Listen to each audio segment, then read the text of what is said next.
When looking at the mascot monsters of Yu-Gi-Oh!, you have staples that were signature monsters of main characters from the anime, still known to this day, like Dark Magician or Blue Eyes White Dragon, but one monster that manages to make it into every anime in some form confirming its mascot status is Kuriboh.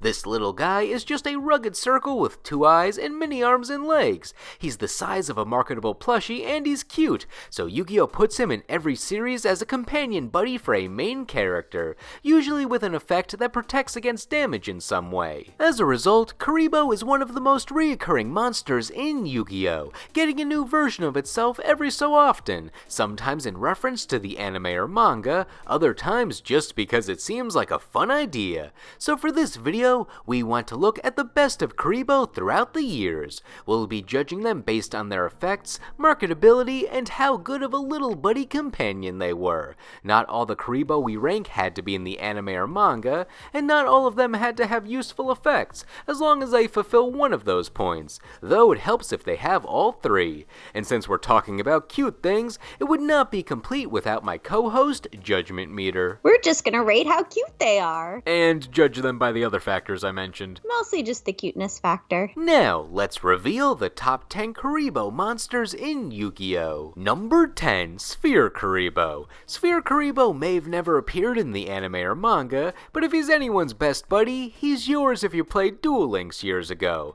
Duel Links is Yu-Gi-Oh!'s mobile game that started with a limited card pool similar to early Yu-Gi-Oh!, back when the extra deck was just fusion monsters and it was much slower. And in this game, there's no main phase 2, so after battle, you have to go right to the end phase. You also have character skills to shake things up too, like starting with a field spell on the field or drawing a specific card if your life points are at a certain amount, and then the skills got much crazier in modern day. However, the game also brought in more recent cards at the time which fit the power level of classic Yu-Gi-Oh! One of those cards was Sphere Kuriboh, which was released in the first set of Duel Links as an ultra rare card, so Konami knew how strong it would be. Its effect is, when your opponent declares an attack, you can discard it to switch that monster to defense mode. So not only does it stop an attack, but if that monster has low defense, it gives you a chance to summon a monster on your turn that can run over it. And with no main phase 2, it was hard for your opponent to set up a way to clear that monster that you just switched to defense mode. With the game slow enough where stopping one attack could shut down a battle phase,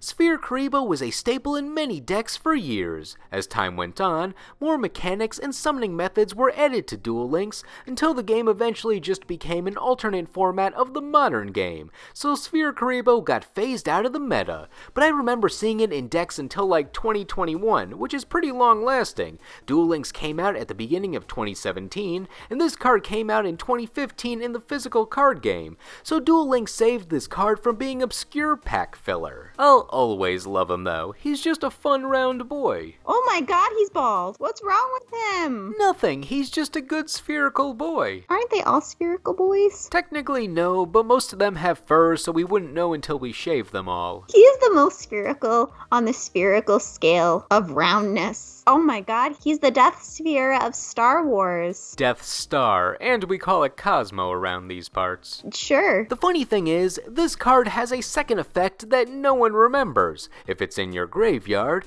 you can banish it to use it towards a ritual summon. This effect is not too useful since Kuriboh is only level 1, and older ritual monsters tended to be high level, so usually 1 level does not make a difference, and newer ritual monsters are normally part of an archetype that have other monsters to match their levels, so you don't need anyone to spot you that extra level, which is probably why no one ever has a use for this effect. Except Relinquished. This is perfect for Relinquished, one of the few level 1 rituals. I do feel that this Kuriboh was sort of retroactively a retrain of Yugi's first Kuriboh since it references rituals, which were the unique summoning method from the original Yu-Gi-Oh! Anime and manga. With fusion sort of taken as GX's main summoning method, rituals remained most prominent among different duelists in the original Yu-Gi-Oh era. Yugi had 2 major rituals, Kaiba had 1, Pegasus had 1, there was Masked Beast, Noah had Shinato, etc. Plus, both the popular DM era monsters got newer rituals, with Blue Eyes Chaos Max Dragon being a good strategy for Blue Eyes players, and Dark Magician getting some rituals that people don't usually summon. Why? What did Dark Magician do? Is he not good anymore? Do they not like him? Dark Magician's gotten support where it's not that bad, but people just use its ritual Illusion of Chaos for its searching function and not summoning it. Is it just him but sparkly? Or him in Flashdance? Or Xanadu? You know, Dark Magician on roller skates. Everyone's favorite Broadway show. No? Just me? Okay. I mean, his ritual stuff was always present since Magician of Black Chaos. Hot. You know, that also sorta has its own ritual retrain now too. Sword dances! Triple hot. What was this video about? Kuribohs, we've gotten off track. Number 9, Kuriboh. I've never really been a Kuriboh fan, but it's Judgment Meter's favorite, so it had to go on this list. Kuriboh was the Kuriboh for the Yu-Gi-Oh! 5D's anime belonging to Luna when she starts having visions of the monster world. Once she resolves her journey in the monster world, Kuriboh just disappears, which is before the midway point of the series. Halfway in and it's already gone. I guess it makes sense since Kuriboh was only linked to the monster world, but we just followed a series where a Kuriboh spirit was prominent the whole way through with GX, so I was kinda disappointed it didn't happen here too. Kuriboh reappears in Luna's last duel of the series where she pops out like, everything good? And Luna's like, yeah, and Kuriboh's like, cool, peace, just going away forever, thanks friend. However, Kuriboh appears more than Yusei's Kuriboh, Junk Kuriboh, who only appears in one duel in the manga and lacks any connection to Yusei, so that one was just filling a quota of being a Kuriboh of a main protagonist. Though Junk Kuriboh negates effect damage instead of blocking battle damage like many other Kuribohs and destroys whatever was trying to damage you, which does shake up the Kuriboh formula. Plus it has a fun name with the K connecting the Junk and Kuriboh. I like that he has a bolt tail. Nothing else about him. But hey, enough about Junk Kuriboh. What do you have to say about Kuriboh? Kuriboh! That was the better one. Is this gonna go higher on the list? This one should go higher on the list than that stupid one. I guess so, since Kuriboh actually made the list while Junk Kuriboh is just getting a passing mention right here. That being said, Kuriboh is not making it far on the list. What? Why? No one has a bow. Well, it's mainly because I think Kuriboh's effect is not good. It blocks battle damage from any monster that battles it, but damage that you would have taken instead gets added to your opponent's life points. What's the purpose of that? Why would you put this monster in attack mode to enable that effect? You can just put it in defense mode and avoid damage altogether. Sure, there are monsters with piercing or effects that could switch it to attack mode, but if you're getting the life point gain effect, you're probably doing something wrong.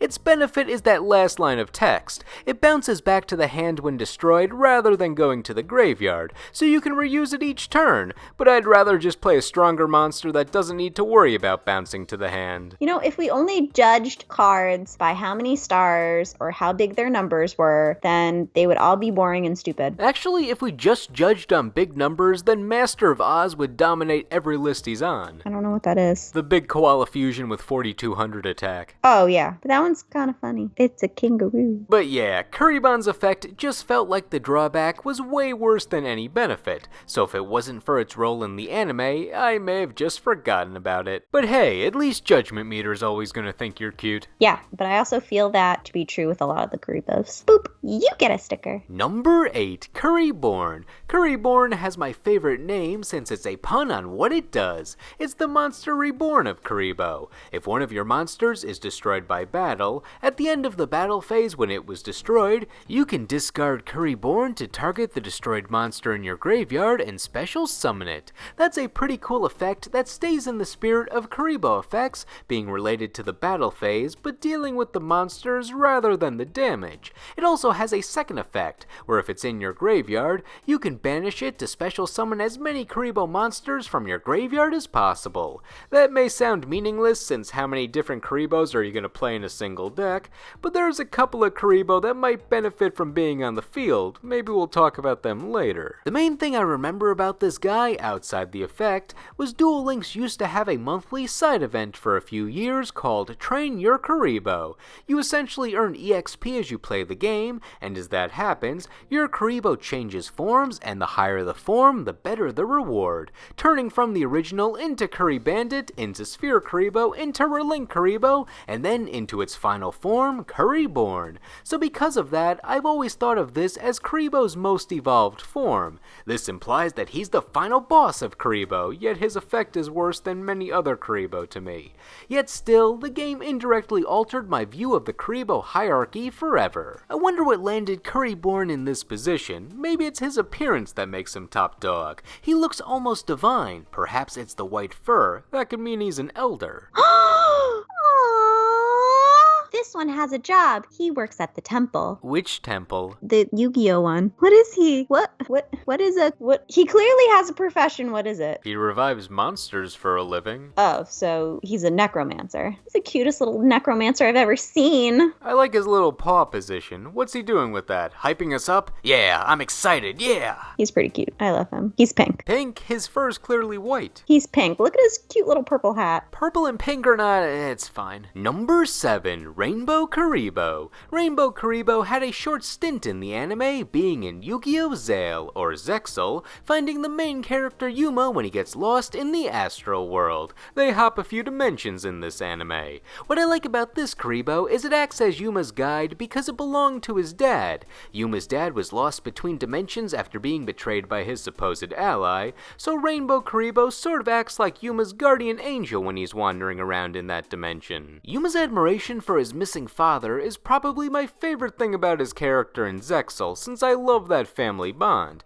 This Kuriboh has an effect for dueling, but its better effect is that it turns into various aquatic apparatuses to help Yuma travel throughout the world. The mini submarine seems logical since it's just his normal body but bigger and hollow, but I like that when he turns into a boat, he forms seats for Yuma. He has that extra room just in case someone wanted to join. What are the limits of his shape-shifting powers? Can he form a mech suit? Rainbow Kuriboh also appears in a few duels in Yuma's deck. In the anime, if an Xyz monster attacks, Rainbow Kuriboh can equip itself from the hand to that monster, and that monster can't attack while Kuriboh is on it. And don't fret if it gets destroyed, since it also has a graveyard effect where it can special summon itself if your opponent declares a direct attack. For its real-life card effect, it's basically the same, but it can equip to any attacking monster instead of just Xyz monsters, so it's nice to see an anime card get looser with its restrictions. This effect is fine, but since it equips to the monster, it's open to back row removal or just basic destruction effects, so while it's nice that it stops a monster from attacking, it's very fragile once it's on the field, and how can you blame him? He's just a little guy. He's like an underwater carpy fishy thing, but you know, his legs go. Don't you think it makes that noise? No, he so makes that noise on the bottom of the sea. Click clack, click clack, click clack, but really, really, really fast. He has Yuma's hair. They're bros. Bro.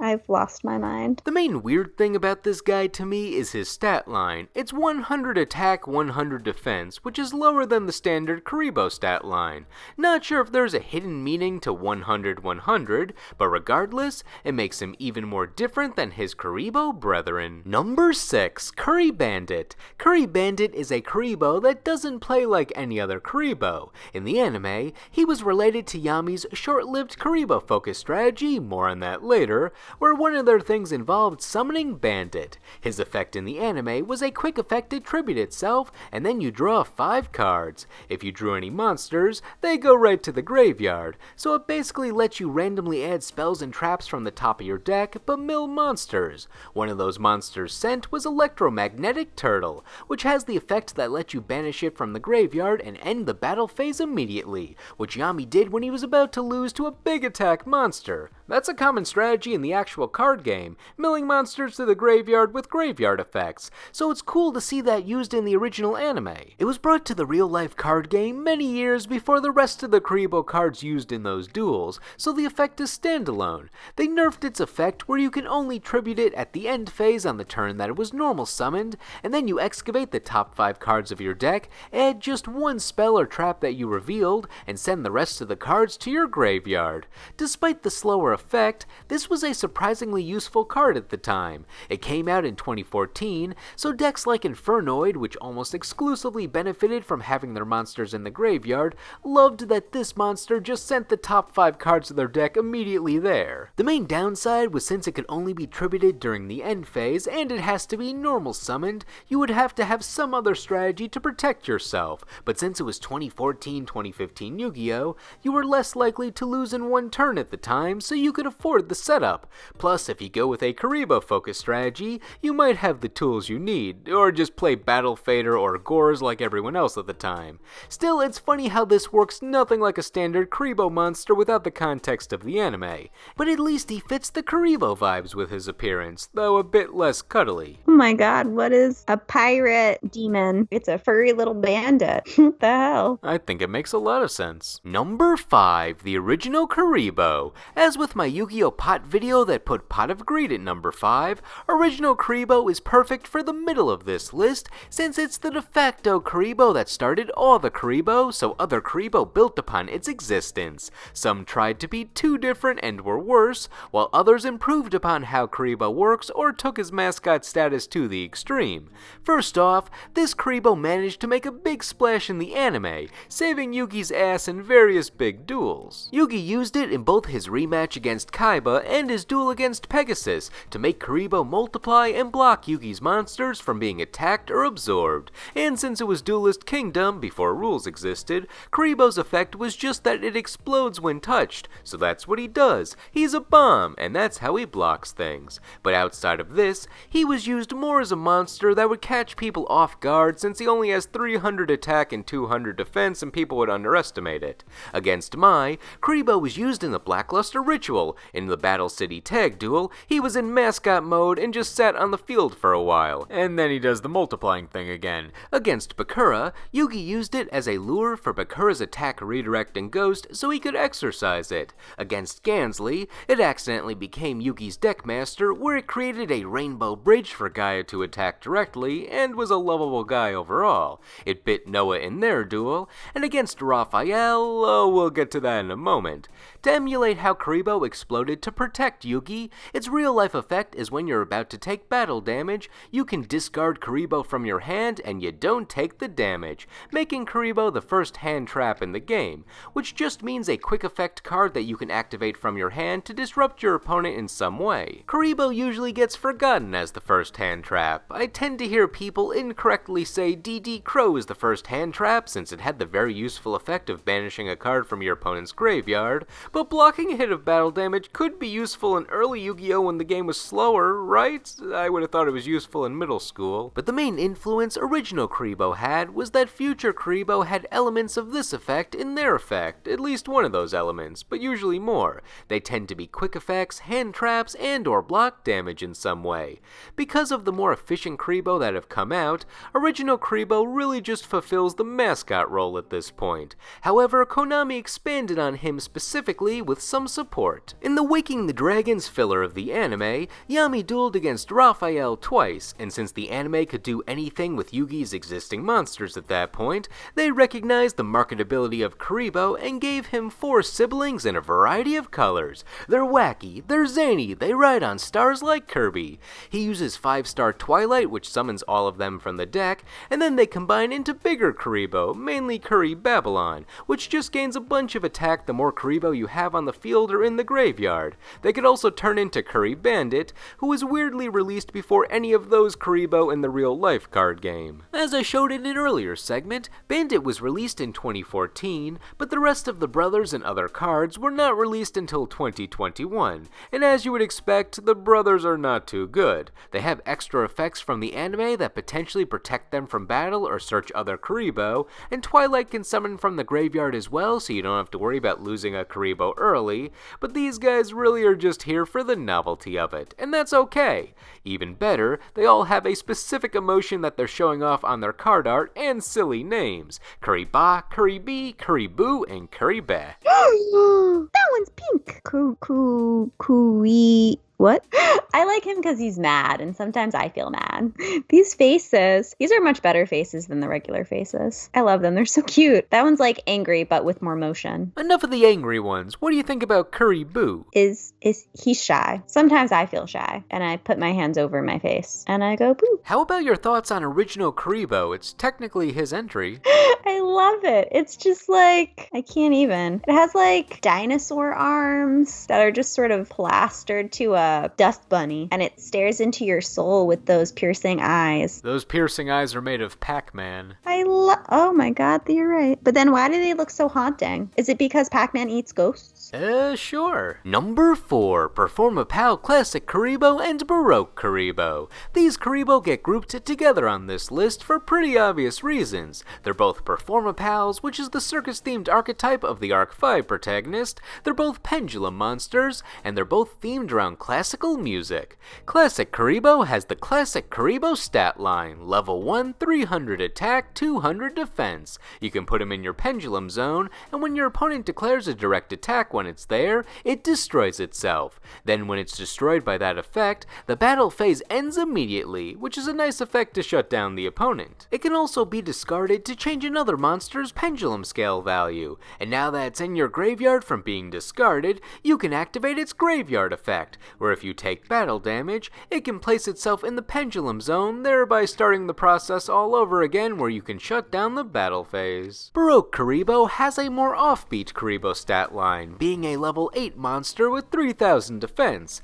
Its pendulum effect lets you search any monster with 300 attack, 200 defense, which is a not so secret way of just saying any Kuriboh related monster. I don't know any other monsters with that stat line. Also, if your monster is destroyed by battle, Baroque Kuriboh can special summon itself from your hand and become the only monster your opponent can target for attacks, and with 3000 defense no less, though it has to go into attack mode after a battle, so it potentially has a bad trade-off. I like that both these guys are Performapals, so they're pretty easy to search. Are they the optimal monsters to search with Performapal effects? No, but they sure are fun. More importantly, the designs of these Kuriboh carry them on this list. They put the class in Classic Kuriboh. He's cute. He's an old man. He has a little music stick. I like him because he has a bow tie. He's good. I love him. He's cute. What do you think about Baroque Kuriboh? I feel he's the fancier one. What? Baroque Kuriboh. Is it Bach? Baroque? Baroque. It's a style of classical music. Bach's a guy. He's like from the olden days. I was going to say he was Mozart Kuriboh or Bach. I want him to be a musician guy, like an old composer. Composer! That is the word. Look how many stars he has! Good job! Number 3, Astral Kuriboh and Galactic Kuriboh. I'm grouping these two Kuriboh together since they sort of fit the same aesthetic. They're both based on major Zexal archetypes that were made after the anime finished. Even though Rainbow Kuriboh was the official Kuriboh of Zexal, Konami liked making a new Kuriboh that referenced it every so often. On the topic of Rainbow Kuriboh, Astral Kuriboh is basically a retrain of it. It has nothing to do with the original based on its effect, but it has the same body as Rainbow Kuriboh and the same stat line of 100-100. Plus, it's referencing Astral, or the Astral Dimension, from the anime, so I like to think that it's both of Yuma's ethereal buddies combined. This was support for the Numbers archetype, which are really just Xyz monsters with no cohesion as an actual archetype, and are just random Xyz monsters that have a number in their name in reference to the anime and manga. Them having numbers in their names is really just to make them a collect-em-all sort of thing. Its effect is, if you reveal a number Xyz monster from your extra deck, that Xyz monster's rank is now Astral Kuriboh's level, and then you can special summon Kuriboh, making it more easy to summon that number monster that you just revealed. Also, it gives that monster destruction prevention if you Xyz summon it with Astral Kuriboh, so nice effect. I do see it used in some Xyz-focused strategies. The other Kuriboh mentioned related to a Zexal main character is Galactic Kuriboh, referencing Kaito's Galaxy archetype. Its effect is, when your opponent declares an attack, you can discard it to special summon from the hand or deck Kaito's ace monster, Galaxy Eyes Photon Dragon, and then you can force the attack target to be that dragon. I find it kind of funny that instead of stopping the damage or attack like other Kuriboh, Galactic Kuriboh just makes you fight a big-ass dragon instead. It also has a bonus effect that it can become material for an Xyz monster you control, which makes sense since Zexal is the Xyz anime. It can also banish itself from the graveyard to protect your Galaxy or Photon monsters from being destroyed once, so if your Galaxy Eyes Photon Dragon is going to be destroyed by that battle you forced it into, nope, it's not. I love how this effect works, but I never see any Galaxy or Photon players use it. I'd at least try to make it work if I played them, since I like the art. Galactic Kuriboh. Okay, I don't hate it, and here's why. So I don't hate it because it kind of reminds me of Scarlet Witch, and I like to think of Kuriboh as wearing red patent leather. You know, those are ideas that I don't know if anyone in the Yu-Gi-Oh community would have ever thought of. Number 2. Winged Kuriboh. Winged Kuriboh is the ultimate companion. The writers for Yu-Gi-Oh! GX saw how popular Kuriboh could be when he had small roles as a buddy for Yugi in the original anime, and ramped it up to 11 when making Winged Kuriboh the companion of the Yu-Gi-Oh! GX protagonist Judai Yuki, or Jaden Yuki in the dub. Anytime there even was an ounce of doubt for Jaden, Winged Kuriboh would emerge from his card as a spirit to guide Jaden to safety, victory, or just reassure him. And to drill in Winged Kuriboh's significance, Yugi, as a mysterious stranger, is the person who gives Jaden Winged Kuriboh just cause he seemed like someone who should have it. Wow, he's everyone's Kuriboh angel. I'm trying to put Kuriboh and Angel together, but I can't. Winged Kuriboh's appearances per season did go down as GX went on, but it really set the bar for how active of a role Kuriboh could have in a series. No other Kuriboh has reached this level of screen time. It also helps that Winged Kuriboh had a useful effect both in and outside the anime. When it's destroyed on the field, you take no battle damage for the rest of the turn. While that's pretty much an irrelevant effect now, back when this came out in 2005, battling was still the main form of removal, and you could generally spare a turn setting Winged Kuriboh to stall, so it buys you a turn when your opponent attacks into it or thinks they can clear the board with something like Dark Hole. It's good in slower formats. However, both the anime and Konami tried flipping the Kuriboh narrative around by making Winged Kuriboh a powerhouse to an extent. In classic GX fashion, it has an unsearchable spell card that can power it up, called Transcendent Wings. Just send Winged Kuriboh from the field to the graveyard, and also send 2 cards from your hand to the graveyard, and now you can special summon Winged Kuriboh level 10 from your hand or deck. With its newfound power during the battle phase only, you can quick effect tribute it to destroy all your opponent's monsters in attack position and deal burn damage equal to the total attack points of those monsters. So basically, you turn it into a deadly mirror force. The burn damage aspect makes it a pretty cool effect, but considering Transcendent Wings is not searchable, and you have to discard 2 cards to activate it, and Winged Kuriboh level 10 can only use this effect during the battle phase, you have to use a lot of uncertain resources for an effect that may not make it to the battle phase. Though I do like the extreme nature of making it go to level 10. Not sure why they chose for it to go from no level in the name to 10, but I'm assuming it's just because it looks cool. And hey, it worked out in the anime, so watch that if you want to see it in action. What the hell is that? That's a fucking dragon. Where's the Kuriboh in it? Oh, the dragon's holding Kuriboh. Actually, I don't think the dragon's real, it's just an accessory. Oh, okay. I don't know. I like the idea that he still stays teeny, but the dragon is stupid. The manga didn't have level 10, but they did have it at level 9, where Judai uses the card Alchemical Experiment to tribute a Winged Kuriboh and banish 3 monsters from his graveyard to summon it, and then level 9 gets the combined attack and defense of those monsters banished. However, when they printed this card, it had nothing to do with the manga, Winged Kuriboh, or that spell card. You could only summon it on a chain link 3 or higher, so that's already an annoying criteria. And then it gains 500 attack and defense per spell card in your opponent's graveyard. And any spell cards activated when this card's on the field are banished. I don't know, this card doesn't seem too good, but I just noticed how big his paws are. That's pretty interesting, right? No, I hate this. This is just a Kuriboh with armor. I'm sorry. That card was printed in 2011, but in 2009, Konami printed level 9 signature move as a card, Berserker Crush, which lets you banish a monster to have your winged Kuriboh gain its attack and defense, in reference to how level 9 got its stat line in the manga. And if anything, that's funny to imagine this little winged Kuriboh getting like 3,000 attack points. When it seemed like the winged Kuriboh cards would be limited to whatever we saw in the anime and manga, 2024 gave us a new winged Kuriboh, who is level 6, and this guy is basically a mini Flame Wingman, Jaden's original ace monster. Elemental Hero Flame Wingman inflicted damage equal to the attack of a monster it destroys, while level 6 can tribute itself when an attack is declared or an effect is activated, destroy that monster, and inflict damage equal to its attack. And it counts as an elemental hero and favorite card, along with still being a Kuriboh, so this guy is searchable up the wazoo.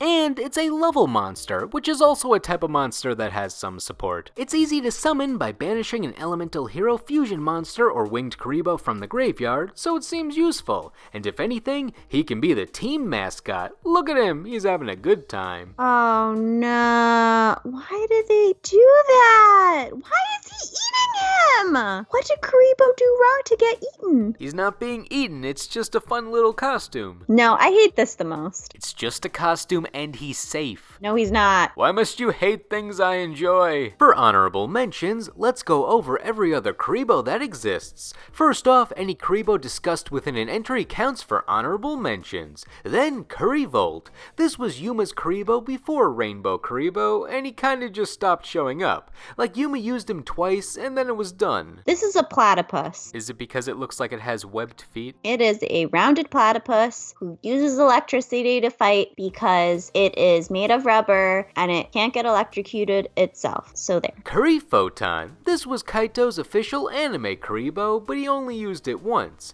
It pays 2,000 life points, and then you take no damage for the rest of the turn. But I see more people use this in self-TK decks where they want to deplete their life points as fast as possible. Performapal Kuriboh. We gave this a full entry on our Yu-Gi-Oh! Christmas card list, so I opted not to talk about it here, but it is a fun life point gain effect, and I like his hat. Clear Kuriboh. It's another effect damage stopping Kuriboh, and it has a bonus effect that lets you draw. But why did they make it a Kuriboh that pops out of bigger layers? Well, the outside Kuribohs look like a fish. Cute little piranhas. Magic Kuriboh. This one works like Galactic Kuriboh, but for Dark Magician, and it's fitting that two of Yugi's monsters eventually joined forces like this. Oh my goodness! They are bros. He's like a magician fanboy. Oh my goodness. So if there's a magician Kuriboh, is there a Kuriboh magician? Actually, yes. Relink Kuriboh. This one's for tribute summoning. Detonating Kuriboh. This one's like Rainbow Kuriboh, but for monster effects. Also, it's got a cool anime and manga reference. Ankh Kuriboh. This one never got released internationally, and it was drawn by Yu-Gi-Oh's creator Kazuki Takahashi, so it's one of the best looking Kuriboh. Ooh, oh, that one's pretty. And Wretched Ghost of the Attic. I went into this on my weirdest Yu-Gi-Oh! Monster counterpart list, since how did they think they could recolor a Kuriboh and pass it off as a different monster? They did this with random monsters in early Yu-Gi-Oh!, but it's Kuriboh. People knew Kuriboh. What qualities does Wretched Ghost have that make him different? So this is what happened. The Kuriboh has hair that keeps growing, and if it is not shorn, he will get mothballs in his fur, in his furry fur, and he won't know what to do, and he won't be able to groom himself once it gets out of control, and he will just turn into this. However, years later, Konami proved me wrong by making the Memento archetype, which consisted of old normal monsters now with more demonic looking designs and effects, including Ghost named Gaddock. Look at him, he's different, and somehow I view him not as a Kuriboh knockoff anymore. They made him cuter. I love this one. He's like, now that I've gotten my under control, I can wear all of my beautiful gems and stuff, but now I've got L'Oreal beautiful locks. I can now look beautiful and have flowing hair of auburn or whatever color. And have you seen my nails? They're beautiful. I just went to the salon. Oh yeah.